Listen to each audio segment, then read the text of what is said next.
आरम दक्ष आरम दक्ष प्रार्थनास्ते प्रारभ्यताम्।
दक्ष वैदिकराष्ट्रगानं प्रारभ्यताम्।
दक्ष लौकिकराष्ट्रगानं प्रारभ्यताम्।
भारतम भारतम संस्कृतम संस्कृतम संस्कृति संस्कृति सद्गुरु सद्गुरु।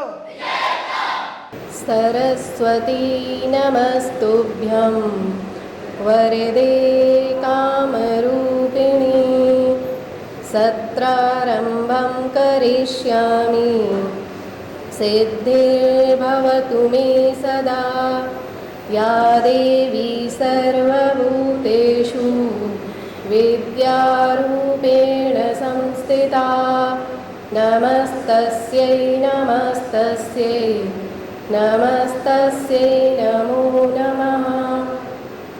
वक्रतुण्डमहाकाय सूर्यकोटिसमप्रभ निर्विघ्नं कुरु मे देव सर्वकार्येषु सर्वदा। त्वमेव माता च पिता त्वमेव बन्धुश्च सखा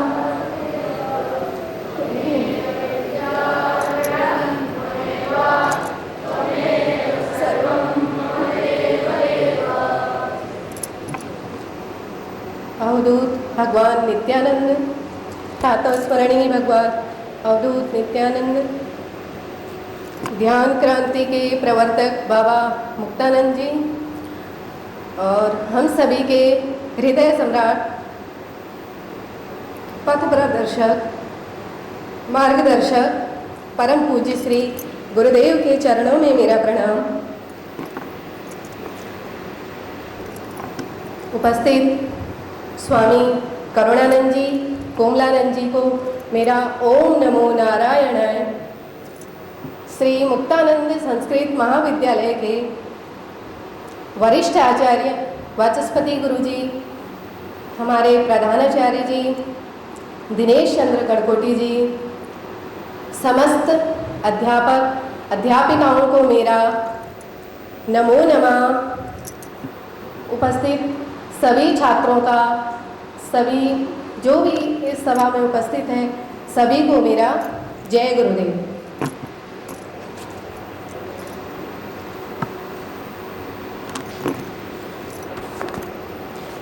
ज्ञान ही शक्ति है, जानकारी स्वतंत्रता है। ज्ञान ही शक्ति है, जानकारी स्वतंत्रता है। प्रत्येक परिवार और समाज में शिक्षा प्रगति का आधार है और विद्यालय शिक्षा प्राप्त करने के लिए सर्वश्रेष्ठ स्थान है। तो आइए आज हम हमारे विद्यालय का नए सत्र का प्रारंभ कर रहे हैं। तो इस नए विद्यालय के नए सत्र के प्रथम दिवस पर आप सभी का बड़े प्रेम और सम्मान से हार्दिक स्वागत एवं अभिनंदन। हर नया कार्य जिसे हम प्रारंभ करते हैं वह हमारे लिए महत्वपूर्ण होता है। तो यहाँ पर हमारे लिए सबसे महत्वपूर्ण कार्य जो है वह है हमारे विद्यालय का सत्र, क्योंकि आज हम अपने जीवन का एक नया अध्याय शुरू करने जा रहे हैं, जिसमें अनेक ऐसे अवसर मिलेंगे। कुछ रुकावटें भी आएंगी आप लोगों के लिए, कुछ चुनौतियों का भी आपको सामना करना पड़ेगा। लेकिन हमको क्या करना है, उन चुनौतियों का सामना करते हुए, उन अवसरों को प्राप्त करते हुए हमें जीवन में आगे बढ़ते जाना है। और हमें देखना है कि पिछले सत्र में कहाँ हमसे कमी रह गई थी, उन कमियों में हम कैसे सुधार ला सकते हैं और कैसे अपने जीवन को और अच्छा बना सकते हैं और हम अपना भविष्य अच्छा कर सकते हैं और कैसे हम अपने लक्ष्य को प्राप्त कर सकते हैं। तो हमें इस अवसर का लाभ लेना है, क्योंकि प्रत्येक कक्षा में जितने भी विद्यार्थी होते हैं सब समान नहीं होते हैं। हर कोई शिक्षा में अच्छा है, कोई खेल में अच्छा है, कोई संगीत में अच्छा है। तो उनको क्या करना है, हमें अपने उस कौशल को पहचानना है। और विद्यालय वह स्थान है जो आपको आपका भविष्य संवारने के लिए आपको एक अवसर प्रदान करता है। हमें जो हमारा समय निकल गया है उसकी तरफ देखना नहीं है, सिर्फ उन कमियों को देखना है कि पिछले समय हमसे क्या गलती हुई है और हमें उन कमियों को समझना है। तो आगे अब मैं स्वागत गीत प्रस्तुत करने के लिए ओम जी और शांतनु से निवेदन करती हूँ कि वह स्वागत गीत प्रस्तुत करें।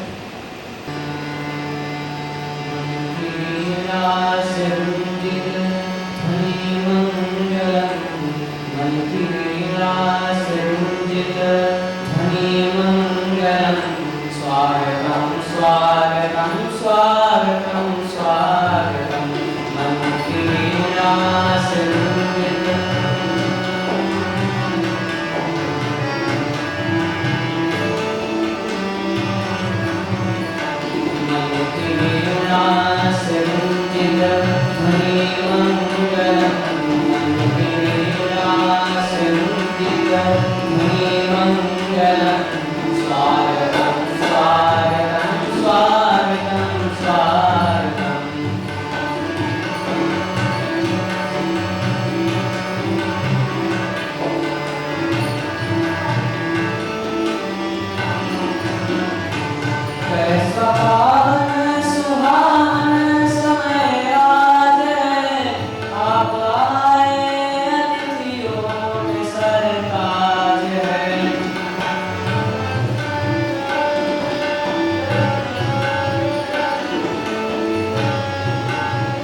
भांति पूजन करें आज हम, देव की भांति पूजन करें आज हम। स्वागतम स्वागतम स्वागतम स्वागतम।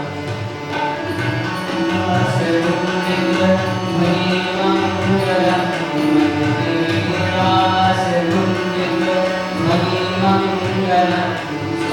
स्वागतम स्वागतम स्वागतम।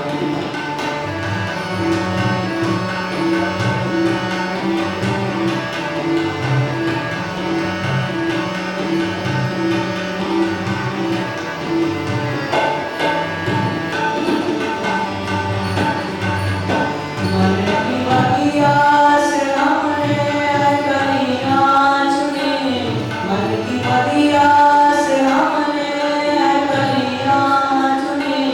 श्रद्धा के फूलों से हमने माला बुनी।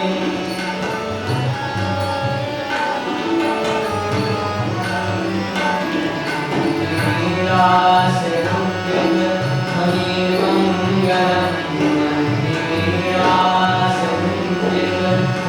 मंगलम, स्वागतम स्वागतम स्वागतम स्वागतम।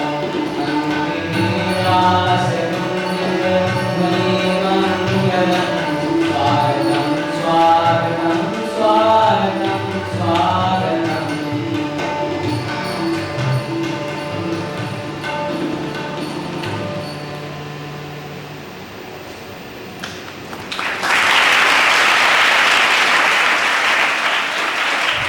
ओम जी और शांतनु का खूब खूब अभिनंदन। अब आगे इसी क्रम में श्री गुरुदेव का माल्यार्पण के लिए मैं अपने वरिष्ठ आचार्य जी वाचस्पति गुरु जी और दिनेश जी से निवेदन करती हूँ कि वह गुरुदेव जी का माल्यार्पण करें और छात्र मंत्रों का गान करें।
अब इसी क्रम में मैं आगे छात्रों को शुभकामनाएं देने के लिए आचार्य सौरभ सोलंकी जी को आमंत्रित करती हूँ। वह आगे आएँ और हमारे छात्रों को इस सत्र के आरंभ में सुशान्तां सुदेहां दीर्घन्ते कचान्तां लसत्सल्लतां हीमनन्तामचिन्त्यां स्मरेत्तापसै सर्वपूर्वस्थितां तां भजे शारदां वामजस्रं मदङ्गां भजे शारदां वामजस्रं मदङ्गां। सद्गुरुनाथ महाराज की जय। गुरु परंपरा को नमस्कार करते हुए हमारे सभी के हृदय चिंतक परम पूज्य श्री गुरुदेव जी के चरण कमलों में दंडवत प्रणाम करते हुए उपस्थित सभी यतिवृंदों को सादर ओम नमो नारायणाय। श्री मुक्तानंद संस्कृत महाविद्यालय आचार्य मिश्रा जी को भी प्रणाम करते हुए और महाविद्यालय के प्रधानाचार्य सहित मातृश्री एवं सभी आचार्य बंधुओं को नमस्कार करते हुए और सरस्वती के उपासक प्रिय छात्रों का इस 2026-27 के नूतन सत्र में हार्दिक स्वागत करता हूँ।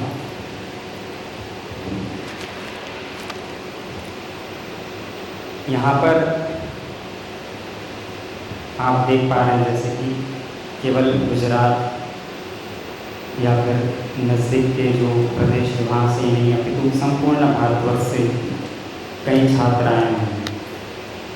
तो हमारे जो श्री मुक्तानंद संस्कृत महाविद्यालय की कीर्ति है तत् संपूर्ण भारतवर्षे जेगीयते। इसलिए आप सब सौभाग्यशाली हैं कि आप ऐसे विद्यालय में पढ़ते हैं और पढ़ने जा रहे हैं, जो नूतन आ रहे हैं। तो आप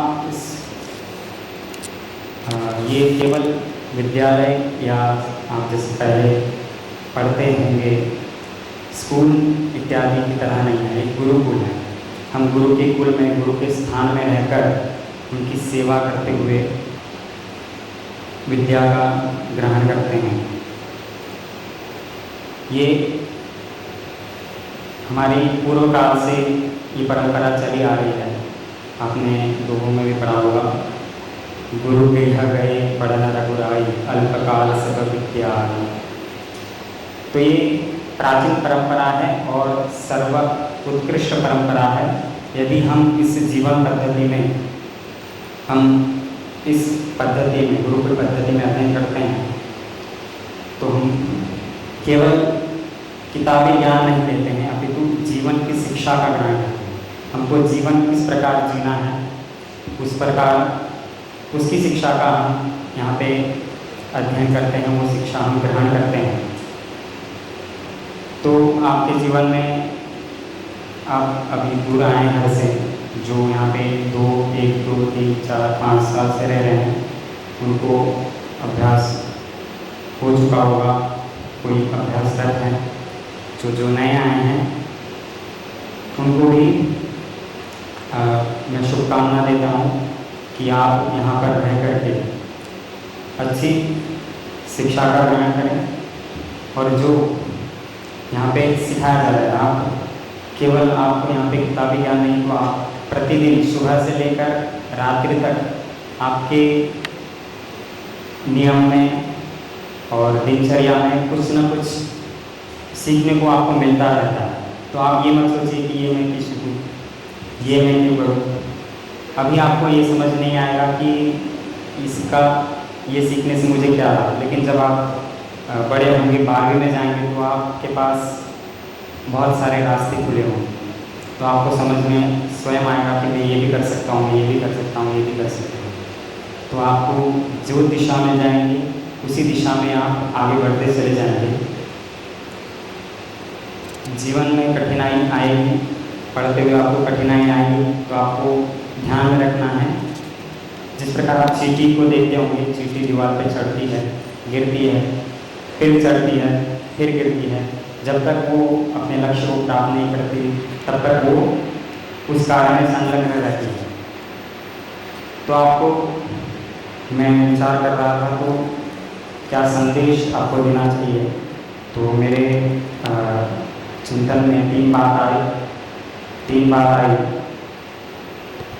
तो पहली बात जो है, नियम और अनुशासन को उत्सव बनाना है। नियम और अनुशासन को उत्सव बनाना है। आपको अब रेलगाड़ी में जाते हैं, ट्रेन में जाते हैं, तो गाड़ी पटरी पर चलती है या कहीं भी चलती है? पटरी पर चलती है। यदि मान लो वो पटरी से नीचे उतर जाए तो हरिओम तत्सत हो जाएगा।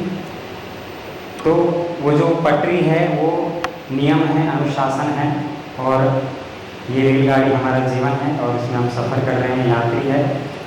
तो आपको उसी पटरी पर यदि आप चलते रहेंगे तो आप अपने लक्ष्य को अवश्य प्राप्त करेंगे।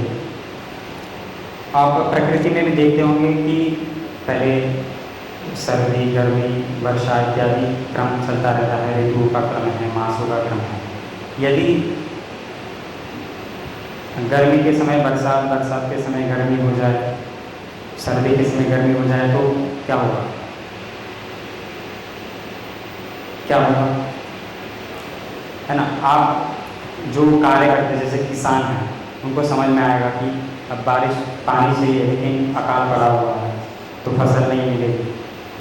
तो जीवन में नियम और अनुशासन तो आवश्यक है। जब नियम और अनुशासन में रहते हुए हम अध्ययन करेंगे, सभी कार्य करेंगे, तब जाके हम जीवन में आने वाली किसी भी चुनौतियों का आसानी से सामना कर सकते हैं। तो पहला संदेश आपके लिए है, नियम और अनुशासन को उत्सव बनाना है। उसको झेलना नहीं है या फिर उसको कर नहीं लेना, उसको उत्सव बना के उस नियम और अनुशासन का पालन करना है। और दूसरा, जिज्ञासा। अपनी जिज्ञासा को जीवित रखते हुए जो भी आपको सीखने को मिलता है, जो भी आपको सीखने को मिलता है उसको सीखते जाना है। आपको ये नहीं सोचना कि ये मैं क्यों करूँ।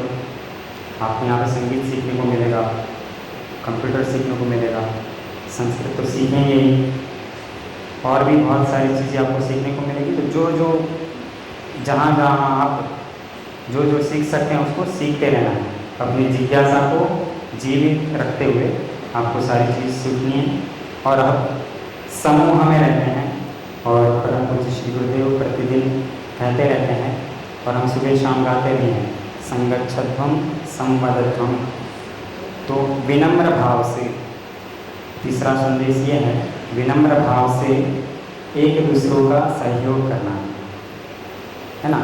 आपका साथी, आपके साथी को कुछ नहीं आ रहा है तो उसको बोलना, भाई ये श्लोक नहीं आ रहा मुझे, अरे ये तो मुझे आता है, आजा तुझे सिखा देता हूँ, है ना। ये नहीं कर पा रहा, अच्छा चल आजा, हम साथ में मिलकर करते हैं। तो विनम्र भाव रखते हुए एक दूसरे का क्या करना है, सुनाई नहीं दे रहा, सहयोग करना है। तो पहली बात क्या बताई मैंने, नियम और अनुशासन को उत्सव बनाना है। बोलिए एक बार, नियम और अनुशासन को उत्सव बनाना है। दूसरी बात, जिज्ञासा को जीवित रखते हुए सभी चीज़ें सीखनी है।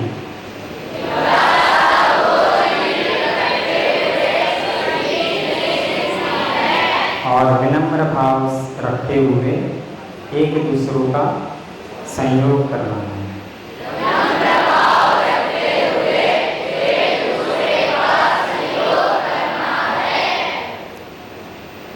यदि आप इस बात को ध्यान रखते हैं और जो भी आपको सिखाया जाता है उसको ध्यान रखते हुए अपने अंदर उत्साह से, मुझे विश्वास है यहाँ से लेकर के वहाँ बैठा हुआ एक भी छात्र असक्षम नहीं है। केवल आपको अपने आलस्य को भगाते हुए, उत्साह को जगाते हुए आप जो भी कार्य करेंगे, मुझे आशा ही नहीं, जितने भी यहाँ छात्र बैठे हैं सब पे विश्वास है कि आपके अंदर वो सामर्थ्य है जो आप कुछ भारत केवल अपने लिए नहीं, अपने परिवार के लिए नहीं, अपितु भारतवर्ष का प्रतिनिधि करते हुए इस विश्व को कुछ सिखा सकते हैं। तो केवल आपको जो मैंने ये बात बताई उसको ध्यान में रखना है। और सभी को पुनः शुभकामनाएं कि आपका जीवन का एक नया अध्याय आरंभ होने जा रहा है। तो आप इसका पालन करते हुए इस गाड़ी में, इस ट्रेन में बैठ के आनंद से सफर करें। धन्यवाद। सद्गुरुनाथ महाराज।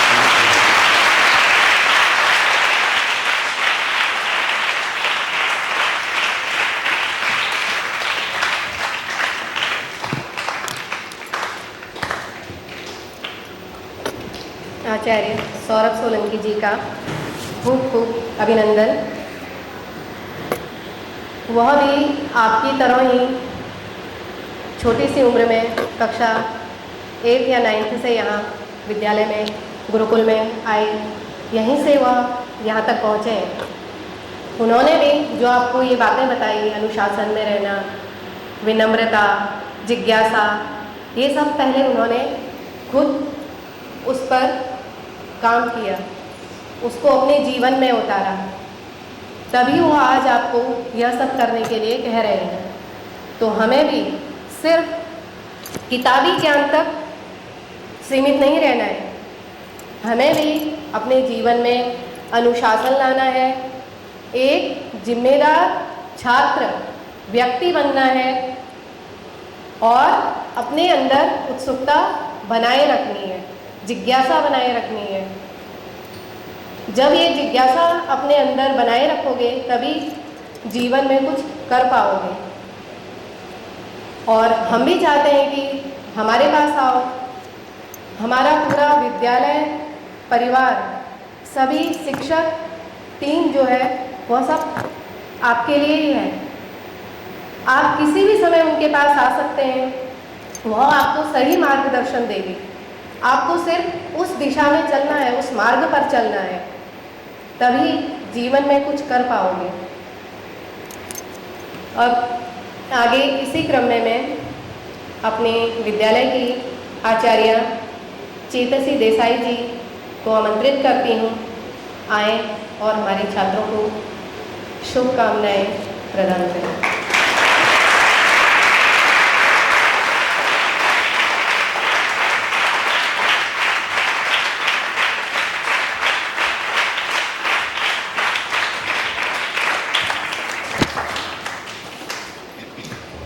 सदाशिवसमारम्भां शङ्कराचार्यमध्यमाम् अस्मदाचार्यपर्यन्तां वन्दे गुरुपरम्पराम्। गुरु परंपरा को नमस्कार करते हुए पूज्य श्री गुरुदेव जी के चरणों में कोटि कोटि वंदन। आज के अपने वक्तव्य की शुरुआत कुछ गुजराती पंक्तियों से करूँगी। मैं उसका अर्थ भी आपको समझा दूँगी। पंखथी પાંગરે પદ્મો ને પાણાઓ પ્રભુ થતા, માટીના માનવીમાંથી તો કાં હું ન બનું મહા। पद्म, पद्म माने कमल, पांगरे मीन्स उगता है, कीचड़, हमें यहाँ पे कीचड़ के लिए लेना है कठिनाइयाँ। कमल का फूल कीचड़ में खिलता है, फिर भी वह अपनी सुंदरता और पवित्रता को नहीं खोता। यानी आपकी परिस्थितियाँ चाहे कितनी भी कठिन क्यों न हो, आपको उनसे ऊपर उठकर अपना जीवन सुंदर बनाते जाना है। आगे है पाषाण। पाषाण मीन्स पत्थर। पाषाणों प्रभु थता, एक साधारण पत्थर जब मूर्तिकार की हथौड़ी और छेनी की चोट पड़ती है उसके ऊपर, तब जाकर एक पूजनीय भगवान की मूर्ति बनता है।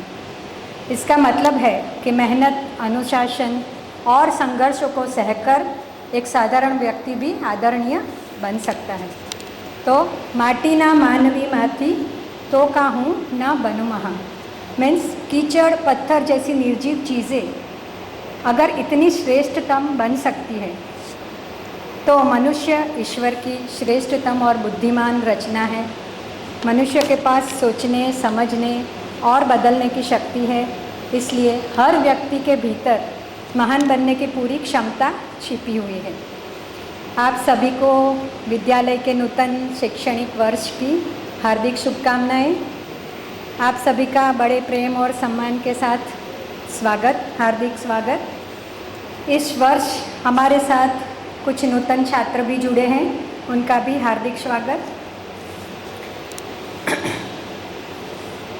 नया साल, नई दिनांक, नई किताबें, नई कक्षा, उसके साथ साथ हमें अपने भीतर एक सकारात्मक परिवर्तन भी लाना है।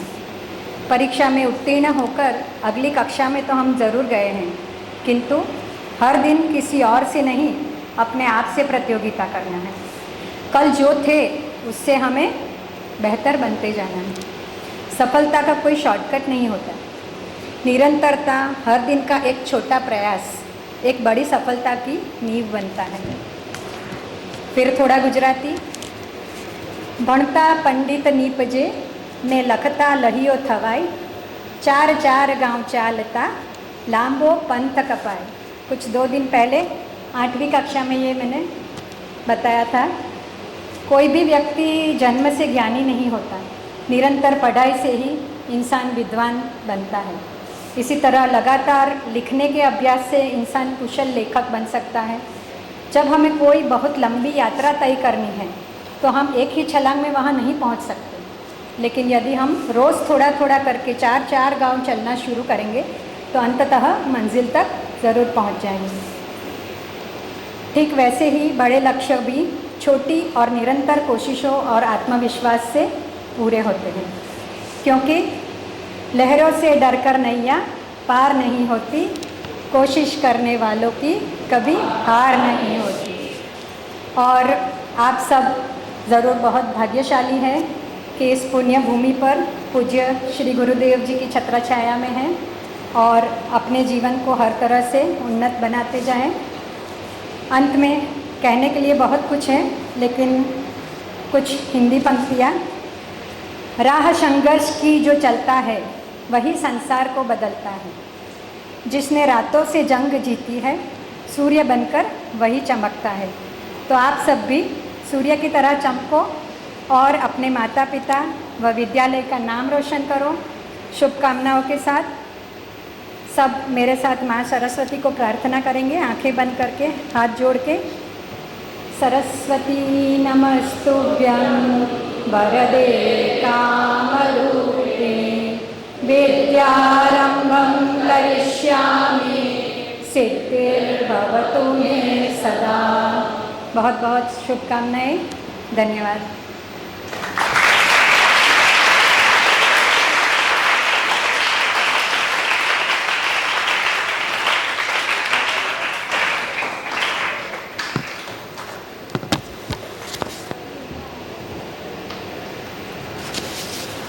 आचार्य चेतसी जी का धन्यवाद। उन्होंने अपनी शुभकामनाएं आप सभी को दी और वास्तव में हम सभी सौभाग्यशाली हैं कि सबसे पहले तो हमें इतना सुंदर वातावरण मिला है जहां हम शिक्षा प्राप्त कर रहे हैं और हम सभी की परवरिश हमारे श्री गुरुदेव जी द्वारा हो रही है। और सभी जो प्रत्येक आश्रम का वह व्यक्ति, उन सभी के प्रति हमारे मन में कृतज्ञता होनी चाहिए, विनम्रता होनी चाहिए। चाहे वह जो हम भोजन करते हैं, भोजनालय में जो बनाते हैं हमारे काका जी लोगों के द्वारा, और विद्यालय में जो आपके आचार्य पढ़ाते हैं, और स्वास्थ्य खराब हो जाने पर जब हम राखी दीदी के पास जाते हैं, तो उन सभी के प्रति हम सभी को विनम्रता और उनका सम्मान हृदय से करना चाहिए।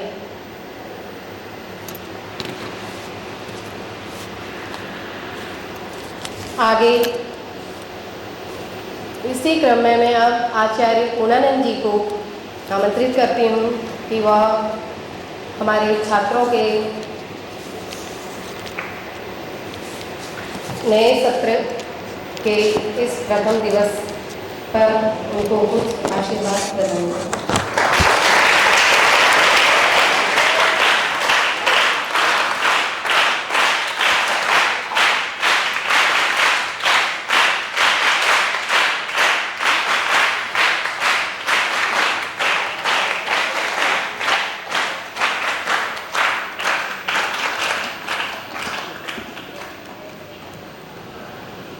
अज्ञानतिमिरान्धस्य ज्ञानाञ्जनशलाकया चक्षुरुन्मीलितं येन तस्मै श्रीगुरवे नमः। परम अर्चनीय वंदनीय अवधूत शिरोमणि भगवान नित्यानंद जी, परमहंस बाबा मुक्तानंद जी एवं हम सभी के संरक्षक एवं हृदय सम्राट परम पूज्य श्री गुरुदेव जी के श्री चरणों में प्रणाम करते हुए सभी यतिवृंदों को सादर ओम नमो नारायणाय। श्री मुक्तानंद संस्कृत महाविद्यालय के वरिष्ठ गुरु जी के चरणों में प्रणाम करते हुए सभी गुरुजनों को सादर नमो नमः एवं आप सभी विद्यार्थी उपासक छात्रों को वंदन करते हुए आज के इस नूतन सत्र के प्रारंभ में सभी का बड़े प्रेम और सम्मान के साथ हार्दिक स्वागत एवं अभिनंदन। मुझसे पूर्व जो वक्ता थे उन्होंने आपको हमारे नूतन सत्र में और आगे के जीवन में क्या करना है उसके बारे में थोड़ा बताया। जैसा हम सभी जानते हैं कि हम सभी यहाँ विद्या प्राप्ति के लिए हैं। विद्या की कोई उम्र नहीं होती है, जब तक हम चाहें विद्या प्राप्त कर सकते हैं। हर पग पर हर समय हमें कुछ ना कुछ सीखने को मिलता है और हमारा प्रयास हमेशा यही रहना चाहिए कि हम हमेशा कुछ सीखने के लिए लालायित रहें। पुरातन छात्र जो गत वर्षों तक इस विद्यालय में प्रवेश लिए हैं, उन्हें थोड़ा सा इस विषय का भान है कि हमें कैसे विद्या प्राप्त करनी है और विशेषकर जो इस सत्र में नूतन प्रवेश हुआ है, अभी तक आप विद्यालय में पढ़ाई के लिए जाते रहे, सुबह गए, पढ़ाई की, छुट्टी हुई, झोला थैला बस्ता उठाया, वापस आए और संसार में या अपने बाल्य काल में रम गए। किंतु जैसे सौरभ गुरु जी ने कहा कि हम गुरुकुल में आए हैं, तो गुरुकुल में प्रातः उठने से लेकर रात्रि सोने तक हमें अवकाश नहीं है। हमें कहीं अपना थैला बस्ता झोला उठाकर कहीं जाना नहीं है, कहीं रम नहीं जाना है। हमें एक ही जगह रमे रहना है, वो विद्या ग्रहण करने के लिए। आपने हमारे विद्यालय के सामने जो एक ओपन थिएटर है उसके पीछे कुछ पंक्तियाँ पढ़ी होंगी। काव्य शास्त्र विनोदेन कालो गच्छति धीमता। अगली लाइन में हमें जाना ही नहीं है, अगली लाइन हमें याद करनी ही नहीं है, क्योंकि याद करेंगे तो उधर जाने का हमारा मन करेगा। तो जानकारी के लिए, ज्ञान के लिए वो ठीक है बार बार हमें बताते रहने के लिए कि दूसरी लाइन की तरफ हमें जाना ही नहीं है, पहली लाइन को हमें पकड़ कर रखना है। रोज आपकी सुबह होगी, रोज आपका मध्याह्न होगा, सायं रात्रि होगी, और हमें एक मानसिकता नहीं बनानी है उसमें कि आज फिर सुबह हो गई, आज फिर हमें जाना पड़ेगा। जहाँ हम ये मानसिकता बना लेंगे कि ओह फिर आ गए गुरुजी उठाने, फिर जाना पड़ेगा, जैसे ही हम ये सोचेंगे हम कल और पुरानी चीज़ों को अपने दिमाग में प्रवेश करा लेंगे कि कल हमने क्या किया था, कल हमें कहाँ कठिनाई हुई थी, कल हम कहाँ फंस गए थे। उस चीज़ को छोड़कर हमें अच्छा आज एक और नई सुबह हुई है, इसका मतलब हमें आज कुछ और नया सीखने को मिलेगा। नियम हमारे वही रहेंगे, दिनचर्या हमारी वही रहेगी, लेकिन उन नियमों में, उस दिनचर्या में आज हम क्या नया सीख सकते हैं, आज हमें क्या नया सीखने को मिलेगा। यदि इस मानसिकता के साथ हम प्रातः अपना बिस्तर, अपना छात्रावास छोड़ेंगे तो अवश्य आपको कुछ नया सीखने को मिलेगा, और जो नया आप सीखेंगे उसको तुरंत पकड़कर, हमारे वरिष्ठ गुरुजी झा गुरुजी कहते थे कि जो आप खा रहे हैं आज, वो यदि आपने पचा लिया आज के आज, तो कल आप नया खा सकते हैं। यदि आज आप उसको नहीं पचा पाए तो आपके पेट में वो अगले खाने के लिए, अगले ज्ञान के लिए जगह नहीं छोड़ेगा। आप नया कुछ ग्रहण नहीं कर सकते। तो हमारा प्रयास निरंतर यही रहना चाहिए कि जितना आज हमने ग्रहण किया उतना हम उसको पचाएं, अपने अंदर उतारें, अपने जीवन में उसको लागू करने का प्रयास करें, तब हम अगला नए दिन का, नए क्रम का ज्ञान अपने अंदर समेट सकते हैं। तो पुनः आप सभी को इस नूतन वर्ष, नूतन सत्र की हार्दिक शुभकामनाओं के साथ मैं अपनी वाणी को विराम देता हूँ। सद्गुरुनाथ महाराज की जय।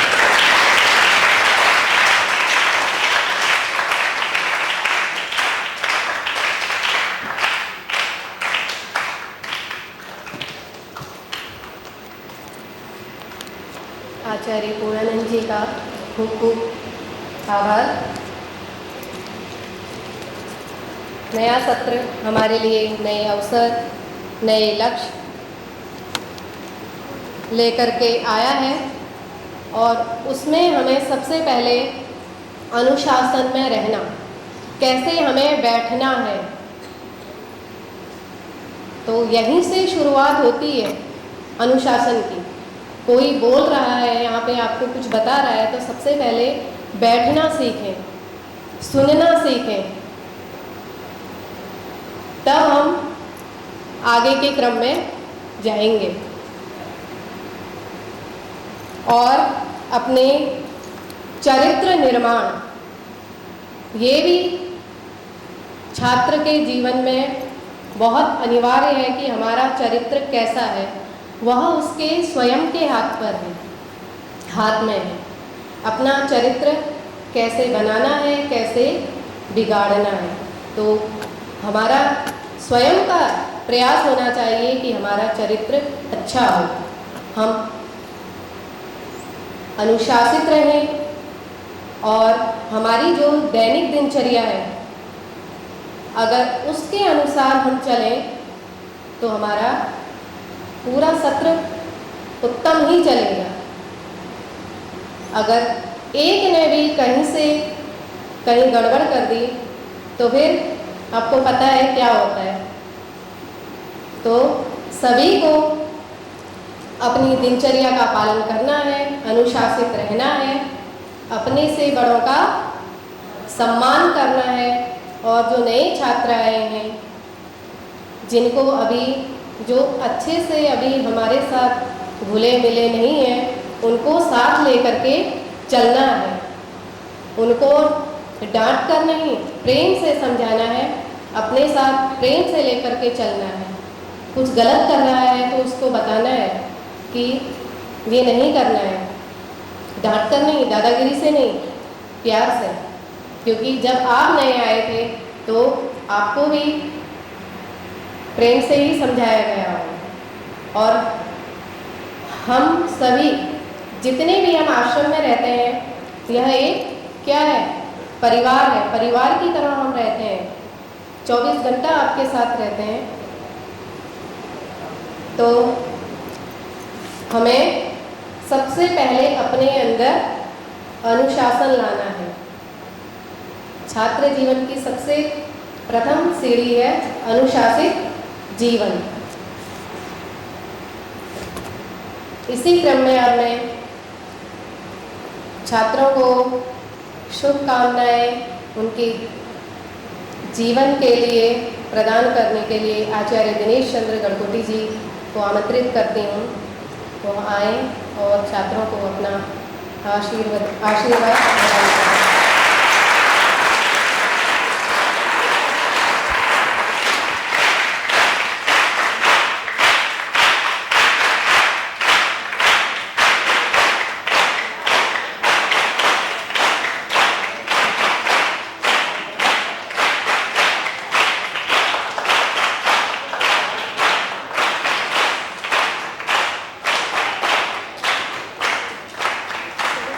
वंदे वाणी सतत स्मरणीय, वंदनीय, पूजनीय भगवान नित्यानंद, हम सबके आराध्य बाबा मुक्तानंद जी और हम सबके संरक्षक,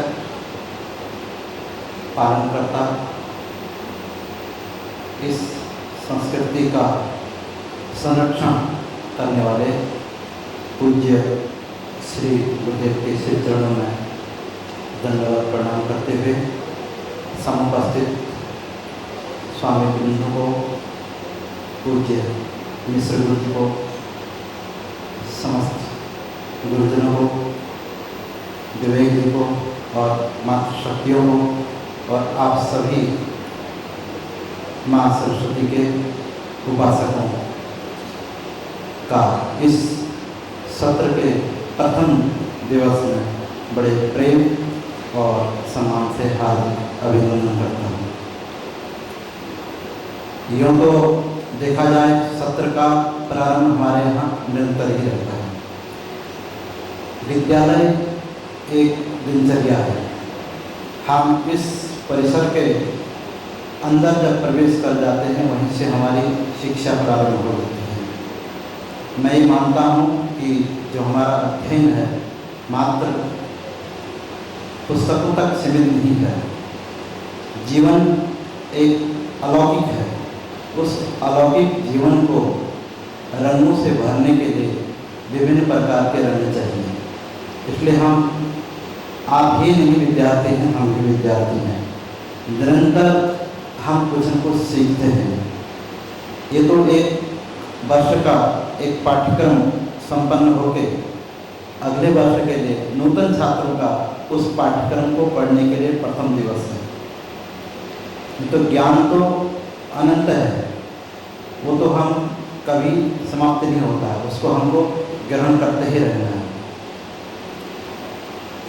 हमें जीवन कैसा होना चाहिए, आप कभी, मैं एक बहुत छोटे बच्चों के हिसाब से बोल रहा हूँ कि सामान्य चीज़ें पढ़कर जब हमारे किचन में चप्पलें अस्त व्यस्त होती हैं, इन दोनों को उठा तो वो चप्पल दिखने में बड़ी बहुत ही खराब लगती है। और वही चप्पल यदि कोई हम में से ही एक व्यक्ति व्यवस्थित लगा देता है तो चप्पल को देखने का नज़रिया ही अलग हो जाता है। चप्पल वही थी, पहले टेढ़ी लगी थी, बाद में ठीक लग गई थी। ठीक हम वही हैं। यदि हम शिष्ट चलते हैं, नियम से चलते हैं, क्रम से चलते हैं, व्यवस्थित चलते हैं तो हम ठीक लगते हैं। और वही हम यदि थोड़े से विपरीत चलने लग जाते हैं, हम ही खराब लगने लग जाते हैं। और जीवन में यदि कोई उन ऊंचाइयों को प्राप्त किया है तो उसने अपने आप को नियमबद्ध में रख करके ही प्राप्त किया है, जो भी हो। क्योंकि हमारे पास मन एक ही है। हिंदी में आता उधो मन न भेद अस्पीस। उस मन को हम या तो सकारात्मक कार्यों में लगा दें या नकारात्मक कार्यों में लगा दें। तो हम उसी मन को यदि सही जगह उपयोग करते हैं तो निश्चय ही वो हमारी ग्रोथ को बढ़ाता है और हमें एक ऊंचे स्तर की ओर ले जाता है। और ये ऊंचा ले जाना, कोई कहे कि तुम अच्छे हो गए हो, ये मैं नहीं मानता हूँ कि किसी के कहने से कोई सर्टिफिकेट दे दे तुम अच्छे हो। स्वयं मुझे अपने अंदर से लगना चाहिए कि मैं ठीक कर रहा हूँ। मेरे अंदर की आत्मा बोलनी चाहिए कि मैं सत्य मार्ग पर चल रहा हूँ। हमारे अंदर भी उस परमात्मा का अंश है, वो परमात्मा बता देता है कि ये सही है करके। तो आपका जीवन भी बड़ा कष्टमय है इस समय, किंतु अभी आप बिना विचार किए अध्ययन यदि करते रहेंगे जो आपके सामने आ रहा है। मैं वापस बोल रहा हूँ कि विद्यालय तक सीमित न रह करके, विद्यालय पाठ्यक्रम के लिए बहुत आवश्यक है, उतना तो करना ही है विद्यालय समय। विद्यालय से ज़्यादा चीज़ें जो विद्यालय में पढ़ाई जाती हैं हो सकता है वो अन्यत्र आप सब जगह पढ़ सकते हैं, लेकिन विद्यालय के बाहर की जो चीज़ें हैं, गुरुदेव के साथ उठना बैठना खाना पीना, जो सामाजिक जिसको रीति बोलते हैं, शैलियाँ बोलते हैं, तरीका बोलते हैं, गाड़ी में कैसे बैठना है, कैसे व्यवहार करना है, आपको संचालन कैसे करना है, वस्त्र कैसे पहनने चाहिए, रंग का कैसे हमको चूज करना है, ये सब चीज़ों के लिए हम ये सब अध्ययन ही है। तो नित्य ही हमारा वो ज्ञान चक्षु खुला होना चाहिए और निरंतर हमको ये प्रयास करना चाहिए। और धन्यवाद हमको पूज्य गुरुदेव का करना चाहिए। नित्य ही हम सब विद्यार्थी ही हैं, भले किसी भी रूप में हैं, और जब हम बहुत अच्छी जगह रहते हैं तो निरंतर वहाँ रहने से कभी कभी हमको उस अच्छाई का मालूम नहीं चल पाता। तो गुरुदेव संपूर्ण विश्व पर भ्रमण करते हैं, तो जो जो अच्छी चीज़ें हैं शिक्षा के क्षेत्र में विशेष रूप से बोल रहा हूँ, वो ला करके यहाँ रखने का प्रयास करते हैं। भले वो वक्ता के रूप में हो, भले वो शारदा प्रवाह के रूप में कोई हमारे सामने कोई अच्छा वक्ता आ रहा हो, क्योंकि विचार शक्ति एक ऐसी चीज़ है कि विचार से व्यक्ति अपने जीवन को बदल देता है, और व्यक्ति तब तक उन मार्ग पर नहीं चलता है जब तक उसको घटता हुआ नहीं दिखता है। तो इसलिए जो भी आप यहाँ आए हैं, अभी आप अज्ञान अवस्था में हैं, ये पता है कि निरंतर यही रहता है कि साल पूरा होगा, फिर घर जाएंगे, वापस आएंगे, लेकिन इस समय में, इस अवधि में जितना भी आपके पास काल है, इसमें जितना हो सकता है आपको हर चीज़ को अर्जन करना है। उस ग्रहण की हुई चीज़ को आपको हृदयगम करना है, उसको बैठाना है और उसको आगे जा कर के आप किसी को दे सकें, उस प्रकार का ज्ञान देना है। उदाहरण के लिए आप संध्या सीख रहे हैं, तो संध्या आपकी कंठस्थ हो, इतना सामर्थ्य हो कि आप बैठ कर के किसी आगे भी किसी को पढ़ा सकें। कुछ भी आप कर रहे हैं तो इतना आप जरूर ध्यान रखना, वरना समय किसी को बोलता नहीं है कि मेरा सदप्रयोग करिए करके, और जितना कठिनाई से आप चलेंगे उतना ही आपके लिए अच्छा रहेगा। आशीर्वाद के लिए जहाँ गुरु जी बोलते थे दिया नहीं जाता है, आशीर्वाद तो प्राप्त किया जाता है। जैसे परसों गुरुदेव ने बोला था ना, एक कहानी सुना रहे थे, दीक्षा दीजिए करके। जब उस बंदे को, जो भी था वो, उसको स्वयं पात्रता जब होगी दीक्षा प्राप्त करने की, तो दीक्षा देने की जरूरत नहीं पड़ी थी उसको, स्वयं दीक्षित हो गया था वो। जब तक अंदर कुछ न कुछ था तब तक वो कहीं कहीं गुरु उसको दूसरे माध्यम से उसकी सहाय कर रहे थे, भले वो मिट्टी के माध्यम से, कूड़े के माध्यम। ठीक हमारे साथ भी ऐसा ही होता है, कहीं हम अगर मार्ग से विचलित होते हैं तो कोई न कोई हमारा मार्गदर्शक हमारे सामने आ जाता है, तब आता है जब हमारे पूर्व जन्म के भाग्य अच्छे होते हैं, तो उस मार्ग से हमको रोक लिया जाता है। तो ये हमको अपने आप से उस परमात्मा का धन्यवाद करना चाहिए कि जब जब मैं गलत मार्ग पर चलता हूँ, कोई न कोई मेरे भगवान मेरे सामने उसको भेज देते हैं कि सही मार्ग पर चलो करके। क्योंकि समय ऐसा होता है, इसमें विवेक और बुद्धि दोनों काम करने की क्षमता नहीं रखती है, और जो हल्कापन होता है उस तरफ भागने का कोशिश करता है मन। तो कठिन की ओर, सत्य की ओर चलने के लिए बहुत कठिनाई का महसूस होता है, इसलिए हमको नित्य ही इसका प्रयास करना चाहिए। और संस्कार, हमारे जो संस्कार हैं उन पर हमको गौरव होना चाहिए। हम धोती में हैं, भस्म लगा रखा है, हम सनातनी हैं, अपना सनातन को हमको जानना चाहिए, हमारी उत्पत्ति कहाँ से है, सनातन मतलब क्या है, क्यों लोग, कब से हमारी संस्कृति चली हुई है, कौन कौन इस संप्रदाय में आए, कौन कौन महापुरुष इस संप्रदाय में आए, क्या अच्छे गुण थे उनमें, तो यही तो महापुरुष बनते हैं। जैसे जन्मना जायते शूद्राव आया ना मनुस्मृति में, जन्म से सब कुछ नहीं जानते हैं मतलब, तो यहाँ अर्जन करते करते करते ही वो एक महान पुरुष बन जाता है। तो संस्कार हमारे, भले ही आप नहीं भी कर पाते हैं तो भी वहाँ बैठने का प्रयास करें। संस्कार के ऊपर छोटी सी कहानी एक बार गुरुदेव ने सुनाया था कि कोई भिक्षुक किसी के घर में गया था, तो स्थान ही उसके पास, साधु के पास, तो नहीं होने पर सामान्य सी बात है, हम लोग ये बोल देंगे कि भाई घर में कुछ नहीं, आप जाओ, लेकिन उनके घर में कोई सज्जन थे, बड़े पुरुष थे, समझदार करने का नहीं, उनको दो कुछ क्या दें, कुछ था नहीं, तो मिट्टी उठा के दिया।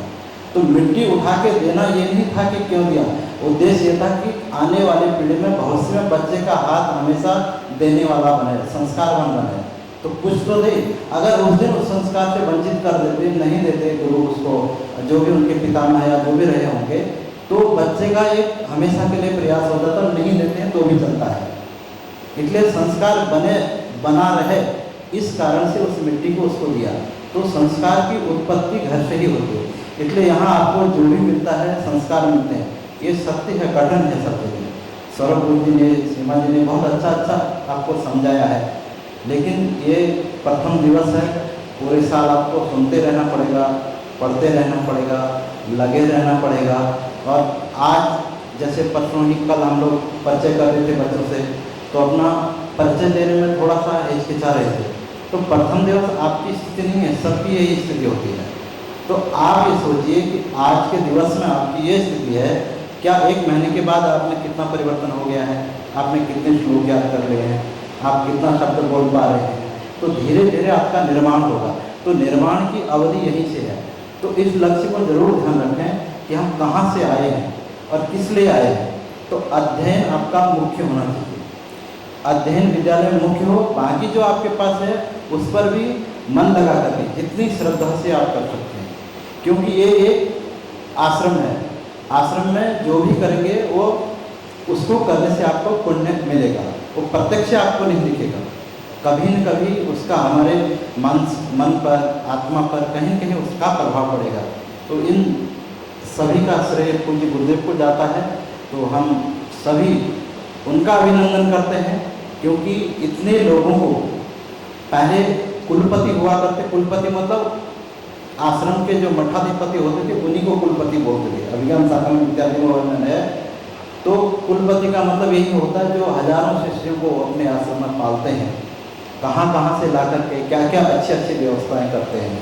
ठीक है, तो निरंतर हमारा उनके प्रति एक बहुत अच्छा आत्मविश्वास हो, श्रद्धा हो, जो बोले उस पर विचार हो। ठीक है, कभी कभी बात समझ में नहीं आती है तो उस पर विचार करने पर बाद में चर्चा करनी चाहिए, किस विषय पर बोला, कैसे उसको ठीक कर सकते हैं। और एक बार में विद्या ग्रहण नहीं होती है, बारंबार उसका अभ्यास होता है। करत करत अभ्यास से जन्मति घोर सृजना। तो निरंतर यदि किसी चीज़ पर हम बार बार प्रयास करते हैं तो निश्चय ही एक बार हम उस पर अपना अधिकार कर लेते हैं। अधिकार का मतलब है वो चीज़ हमारे समझ में आने लग जाती है, और वही वस्तु जो ज्ञान है वही हमारे जीवन को चलाने वाली एक माध्यम बन जाते हैं। क्योंकि अयोग्य व्यक्ति कहीं भी नहीं पूजा जाता है, ये ध्यान रखना। अयोग्य व्यक्ति शरीर से बहुत अच्छे हो सकते हैं, टीका चंदन बहुत अच्छे लगा सकते हैं, लेकिन जब हम गुणहीन रहेंगे तो गुणहीन को कोई जानता नहीं है, कोई पूछता नहीं है, कोई लेना भी नहीं चाहता है। इसलिए नित्य हमको ये प्रयास हो कि हम अपने अंदर गुणों को अर्जन करें, और तब जाके समाज हमको गुणों के कारण हमारी पूजा करता है, और गुणों के कारण ही हम उन स्थानों पर पहुंच पाते हैं, अच्छे अच्छे स्थानों पर। गुण का मतलब यही है कि अच्छे गुण। तो ये बाकी बहुत कुछ क्या बोल सकते हैं, आगे आशीर्वाद फिर देंगे। हम तो सब आप जैसे ही हैं, बच्चे हैं, तो खूब खूब अभिनंदन। सब मन लगा के पढ़ाई करना है, सभी को घर जाने की कोशिश नहीं करना है। छोटों के लिए विशेष रूप से यही आपका घर है। जैसे माता पिता आपके घर में, वैसे हम लोग हैं, गुरुजी लोग हैं, हम सब आपकी तरह रहे हैं, ऐसे ही पढ़ा है, आगे आए हैं। सिर्फ अंतर वर्षों का है, बस हो गया। हम 15-20 साल पहले नीचे बैठते थे, आज थोड़ा ऊपर आ गए हैं। आने वाले समय में आप भी ऊपर आ जाओगे, आने वाले बच्चे नीचे बैठेंगे, इतना ही अंतर है। तो इसको अपना घर समझ के रहना। यहाँ की खुशी में आपकी खुशी है। जो भी यहाँ पर उत्सव बनते हैं, उत्सव में हर्ष उल्लास के साथ रहो। अपने घर बोलोगे हम सब कुशल मंगल से हैं, अच्छे हैं। रोटी, कपड़ा, मकान जो विद्या के लिए आवश्यक हैं वो यहाँ पर प्राप्त होते हैं। अब आप बोलोगे कि हमको तो ऐसे चाहिए वैसे चाहिए, वो सब नहीं। वो क्या है, कहीं कहीं हमको जीवन में आगे बढ़ाने पर बाधा करते हैं, इसलिए नहीं देते हैं। उसकी आवश्यकता जब आपका अध्ययन होगा तो जरूर आप उसको प्राप्त कर सकते हैं। तो इन्हीं शब्दों के साथ वाणी को ध्यान देता हूँ। सद्गुरुनाथ महाराज का जय।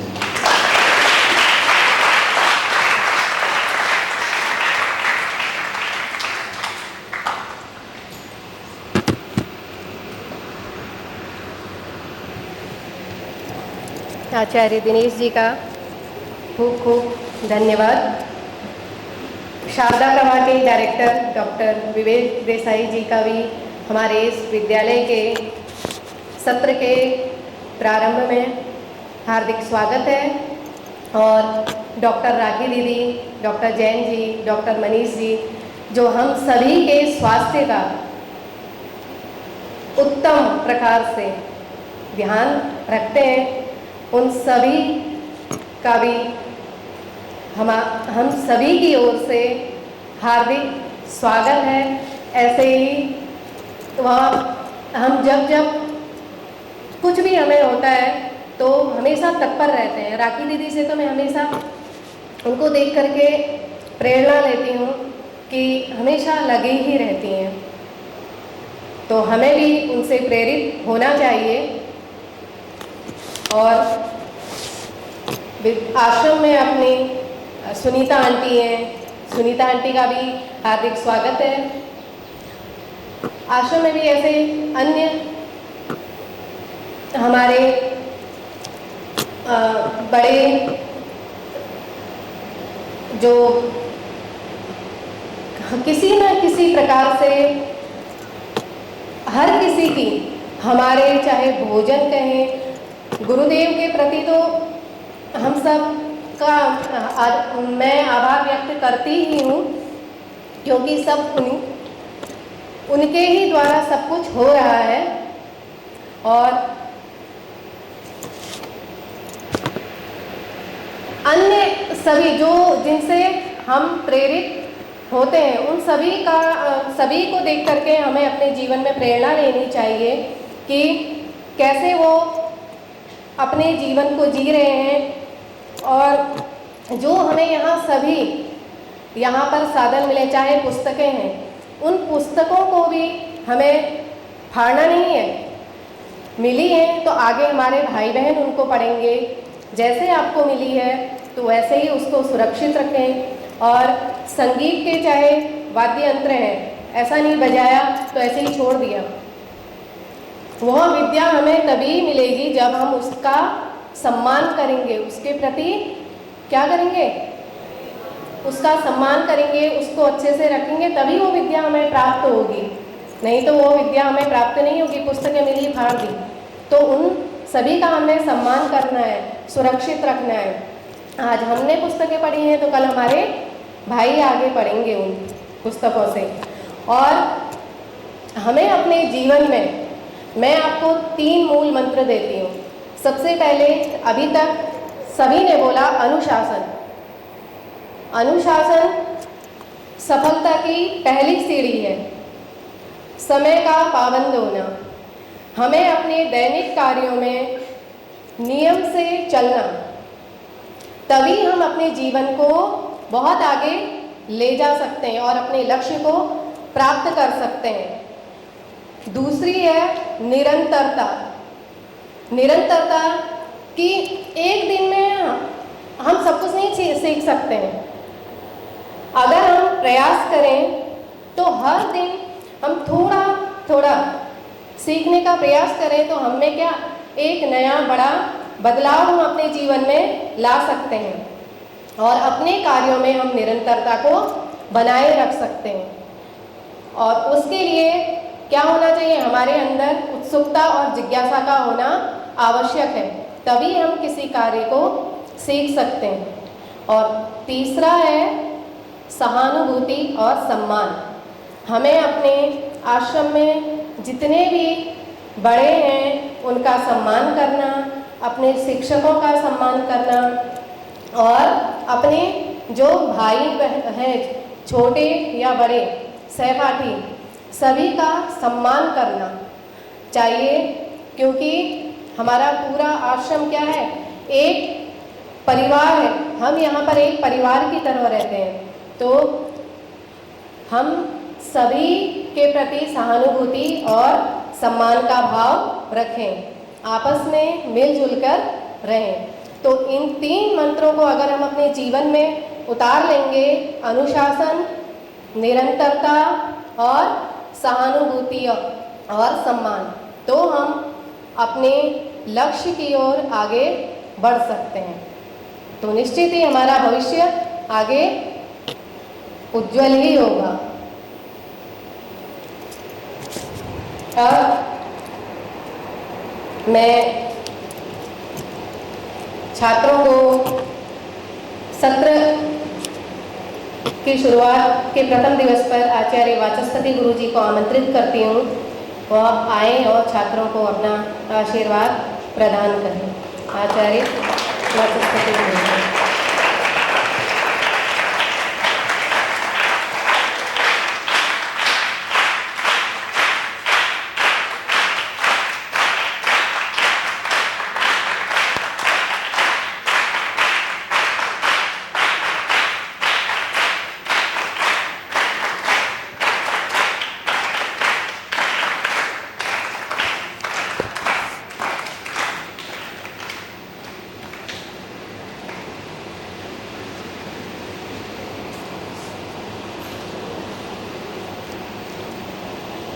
सर्वेभ्यो नमो नमः।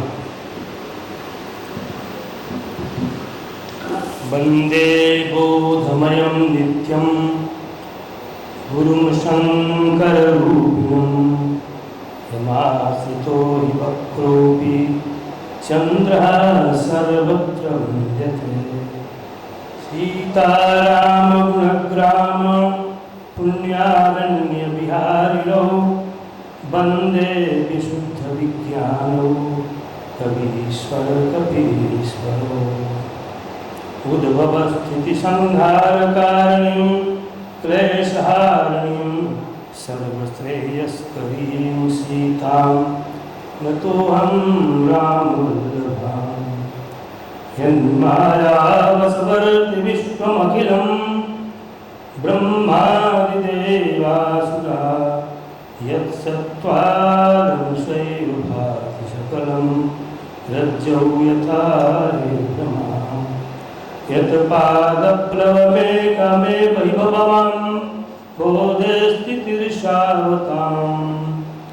वन्देऽहं तमशेषकारणपरं रामाख्यमीशं हरिम्।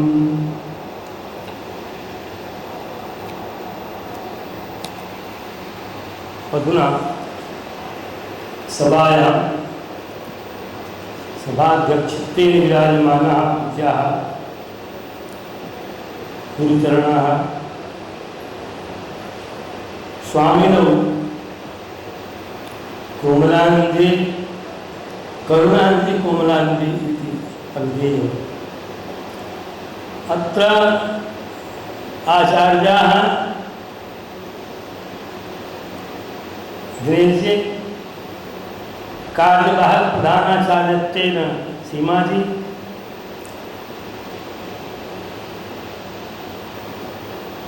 अस्य परिसरस्य कार्यसंवाहकाः आनन्दजी, विद्यालयस्य अन्ये अध्यापकाः संदीप जी, सौरभ जी, निर्मल जी, अन्य अध्यापकाः अत्र सन्ति। अत्र पुस्तकालयाध्यक्षाः अन्य भगिन्यः डॉक्टर राखी जी, पूर्णानंद जी, शारदा प्रभात विद्यालयस्य निदेशकाः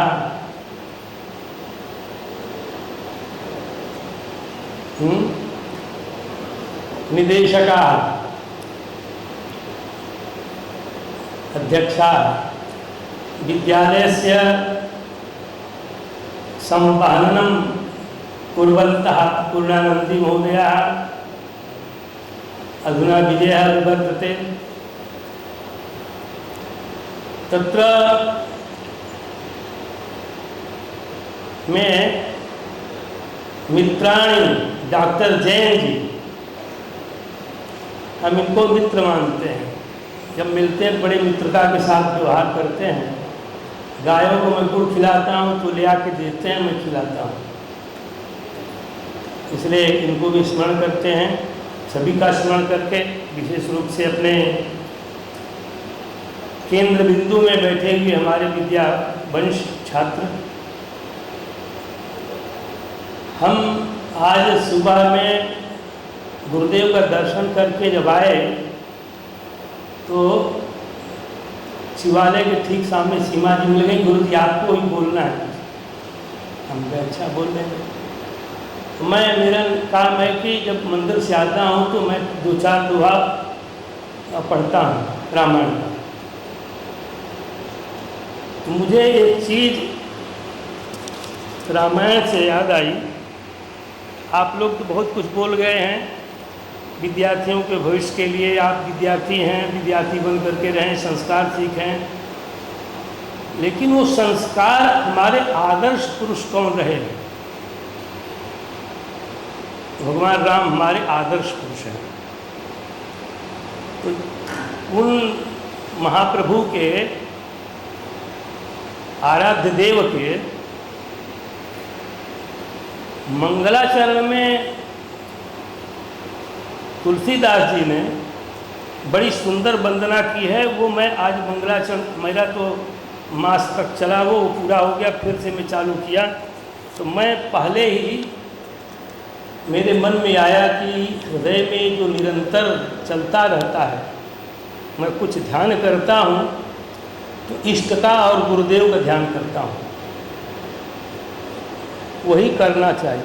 माता पिता और गुरु, यही हमारे इष्ट देव हैं, यही हमारे दर्शनीय देव हैं। भगवान को तो हम देखते नहीं हैं। तो मैं वो पंक्ति लिख लिया मंगलाचरण के रूप में, गुरुदेव के लिए है। बंदों पुरपद कंज कृपा सिंधु नर रूप हरि, महामोह तम कुंज जासु बचन रविकर निकर। गुरुपद कंज, कंज माने कमल होता है।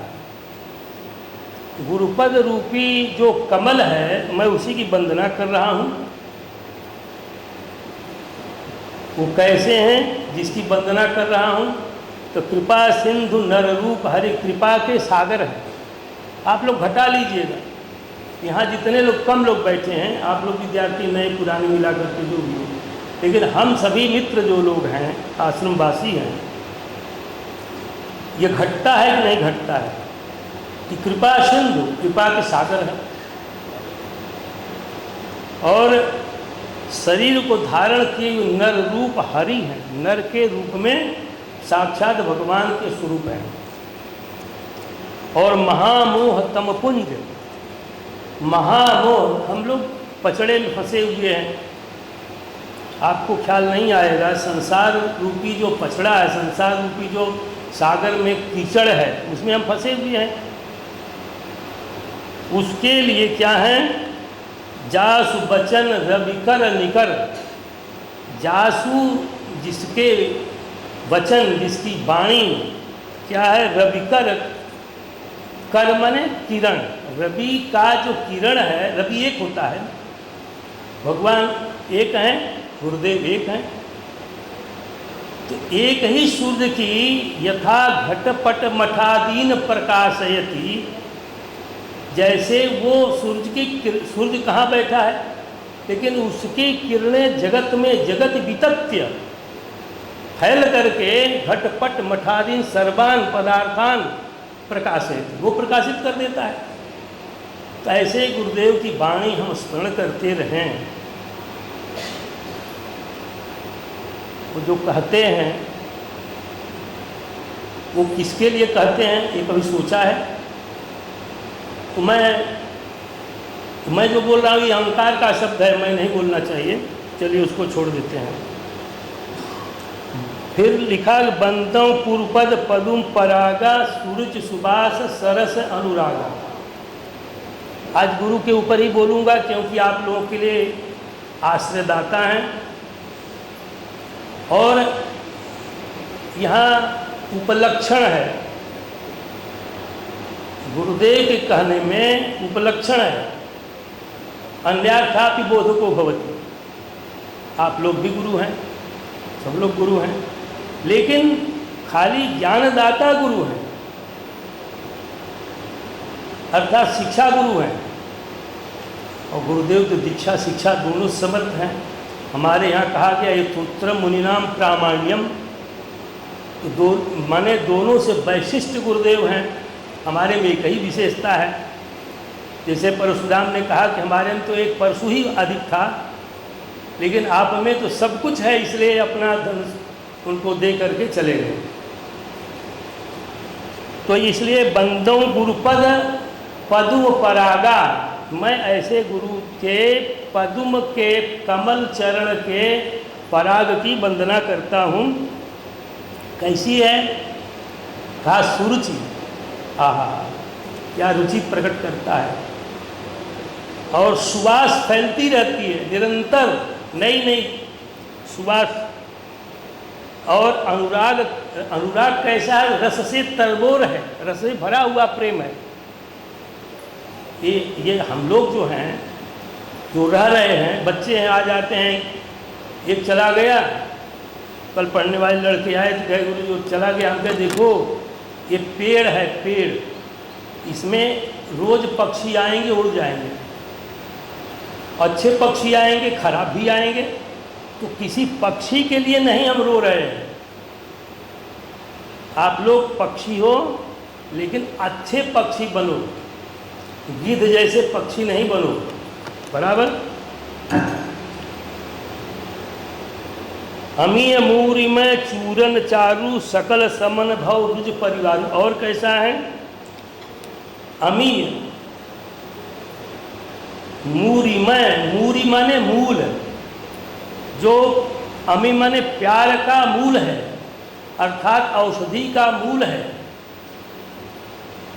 वो जो हनुमान जी औषधि लेने गए थे उसका क्या नाम था? हैं? उसी को अमीय मूरी कहा गया है। तो संजीवनी बूटी है, संजीवनी है। अमीय मूरी में चूरन चारू, चूर्ण बना करके जैसे उसको पिला दिया जाता है औषधि को, और आप निरोगी हो जाते हैं, आप स्वस्थ हो जाते हैं, ऐसे ही गुरुचरण की रज है। इसका रहस्य बड़ा ही गंभीर है, लेकिन हम सामान्य ढंग से बोल रहे हैं जितना आप समझ सकें। और कैसा? सकल समन भव रुज परिवारु। रुज परिवारु, रुज माने रोग का जो परिवार है, काम क्रोध लोभ मोह मात्सर्य ईर्ष्या, ये सभी जितने हैं, रोग शोक मनस्तापा, ये सब जितने कहे गए हैं, सभी सकल समन भाव संसार में ये सभी हैं।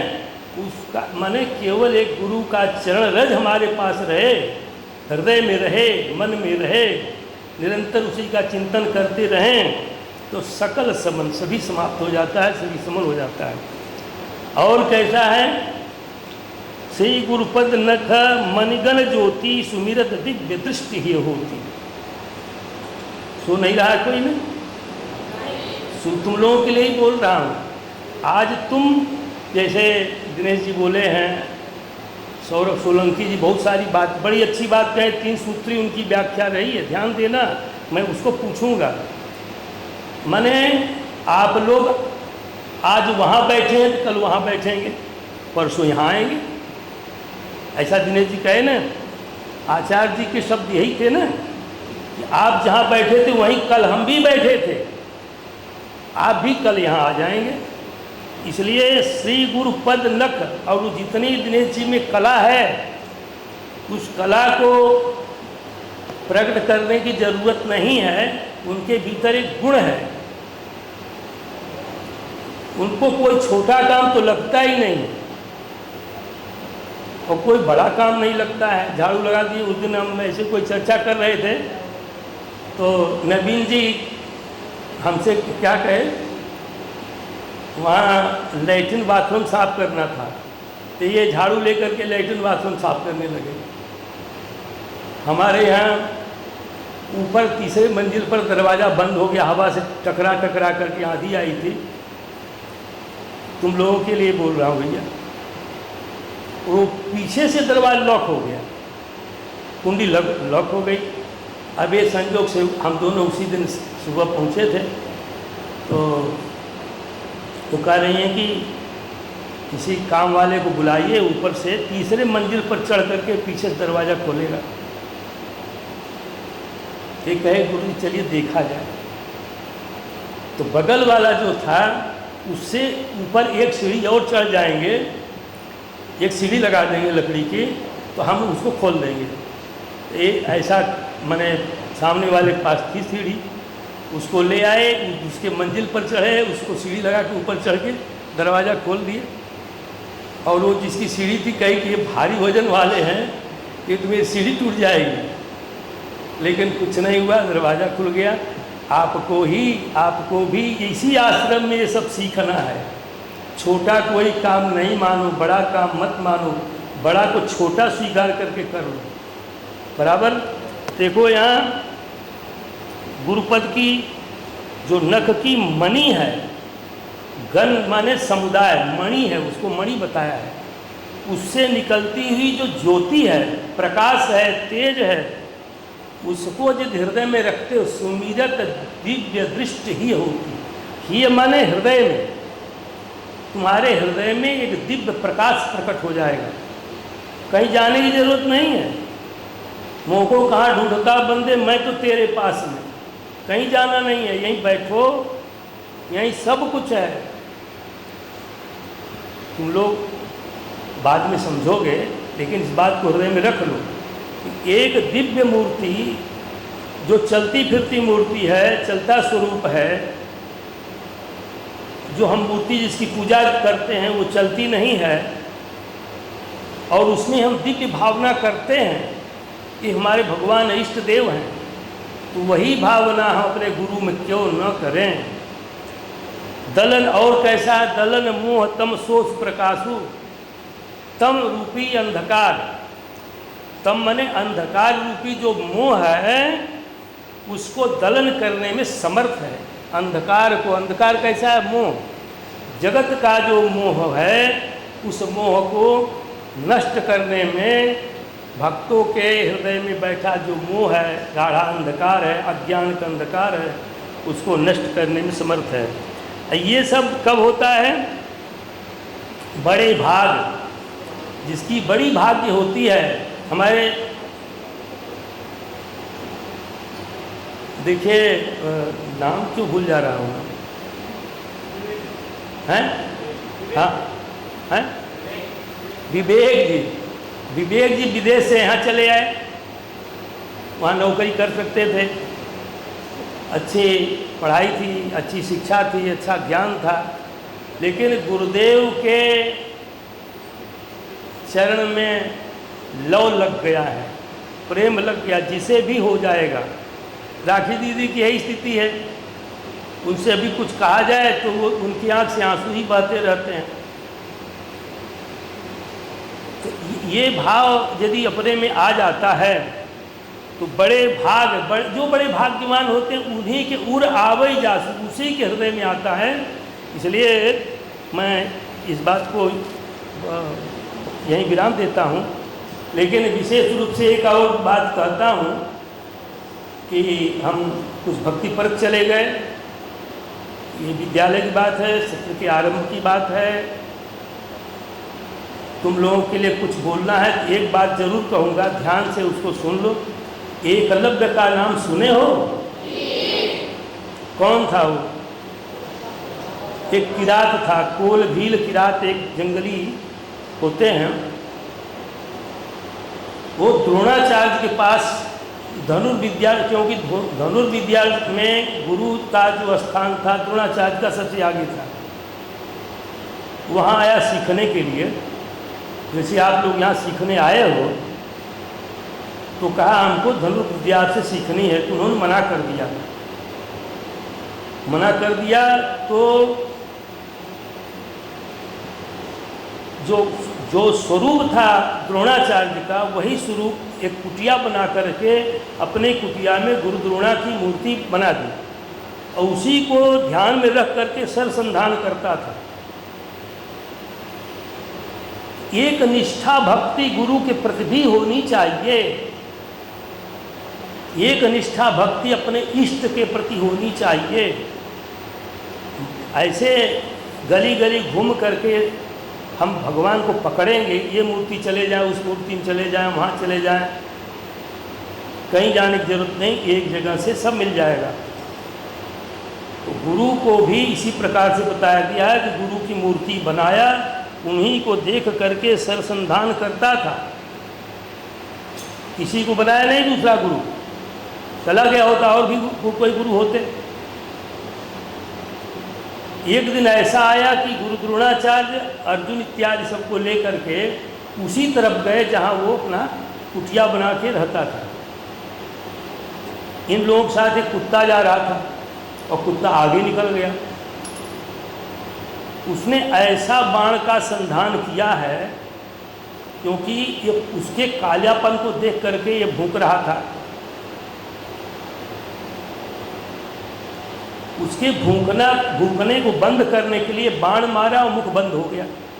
माने एक साथ में कितने बाण मारा होगा कि पूरा मुख को चोट नहीं लगी, छिद्र नहीं हुए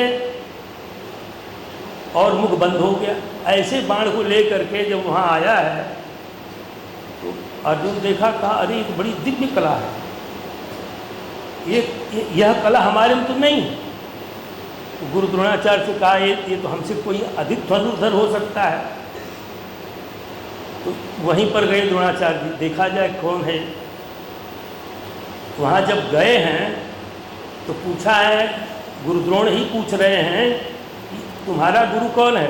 कहा गुरु द्रोणाचार्य है। अरे मैं तो पढ़ाया ही नहीं कभी। अब ईर्ष्या हो गई अर्जुन को कि आप कहते थे कि मेरे जैसा कोई धनुर्धर नहीं है, ये तो है, आपका ही शिष्य है। पूछा कि तुम्हारे गुरु द्रोणाचार्य हैं, कैसे सीखे तुम? तो कहा ये गुरु द्रोणाचार्य बैठे हैं, उनकी प्रतिकृति ही बनाए, हूबहू वैसी प्रतिकृति बना करके उसी से सरसंधान करता और दिव्यता को प्राप्त हो गया। कहे ठीक है, तुम्हारे गुरु द्रोणाचार्य हैं तो बाएं अंगुली अंगूठा को तुम दे दो दक्षिणा में, मैं ही गुरु द्रोणाचार्य। कहने का मतलब क्या है? जो एक निष्ठा तुम्हारी भावना, वो जो चला गया है मोहित, वो बृहस्पति हो जाएगा, हो सकता है हो जाए, लेकिन यहाँ भी बृहस्पति तो लोग बैठे हुए हैं, देखो ना, सब नहीं तो बैठे हुए हैं, यहीं से पढ़े थे, यहीं हैं। और आप लोग कभी ये भाव मत रखना, सारे आचार्य जो हैं बड़ी निष्ठा से, प्रेम से, श्रद्धा से पढ़ाते हैं, लेकिन आप में कितना ग्रहण करने की शक्ति है वो प्रश्न है। आप उसको ग्रहण करिए। आप हम सूत्र बोलते हैं घो चीकू, घोखे चिंतन करें और पूछे। आप याद करिए, उसी की याद किए हुए का चिंतन करिए, फिर गुरुजी से पूछे, गुरुजी कल पढ़ाए हमको समझ में नहीं आया है। मैं थोड़ा मंगलाचरण मेरा बड़ा था, क्योंकि मैंने जी मंगलाचरण नहीं किए, इनका उधार था मैंने पूरा कर दिया।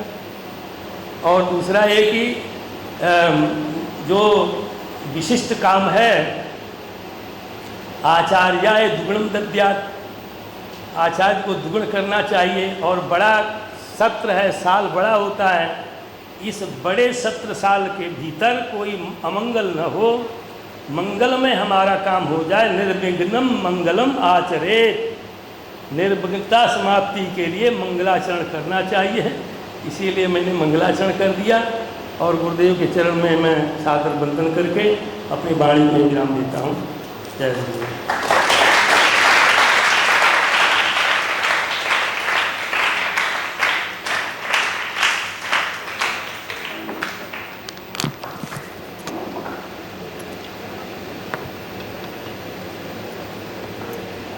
हमारे वरिष्ठ गुरुजी का खूब खूब धन्यवाद।